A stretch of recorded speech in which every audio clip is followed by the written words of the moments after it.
These are the best Micro ATX cases in 2021. Welcome to PC Guide. Number 3. NZXT H400i. Near the top of any case roundup is almost guaranteed to be a case among the NZXT's meticulously crafted H-series lineup. For our focus today, we're going to be looking at the H400i, featuring a tempered glass side panel on one side of the case, while the other side behind the monitor tray has a plain side panel. All of the i-series cases within the NZXT lineup come with some added built-in functionality. The H400i comes with 3 Air 120mm fans, in addition to a built-in RGB and fan controller that can control the included RGB strip through NZXT's Hue Plus software.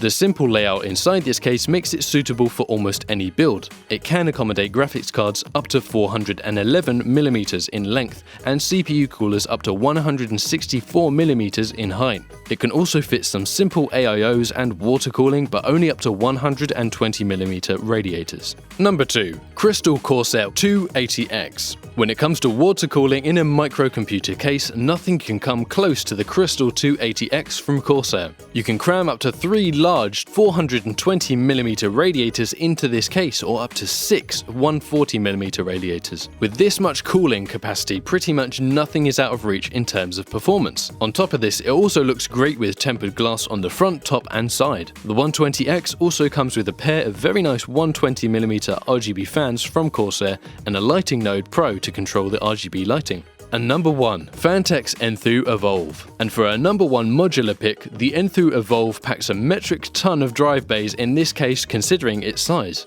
Flaunting 3 3.5-inch bays and an impressive 5 2.5-inch bays, and even a 5.25-inch bay for CD reader in the front. If the 5.25-inch bay is moved out of the way, however, you can fit a massive 200mm fan in the front instead for tons of cooling. For even more cooling, you can also fit up to 2 120mm fans or 2 140mm fans in the top as well as the front of the case, plus another in the rear of the case. If you have any questions or recommendations, please drop that in the comments, and if this video helped you, remember to hit like and subscribe, and maybe I can help you again sometime soon. And thanks for watching PC Guide.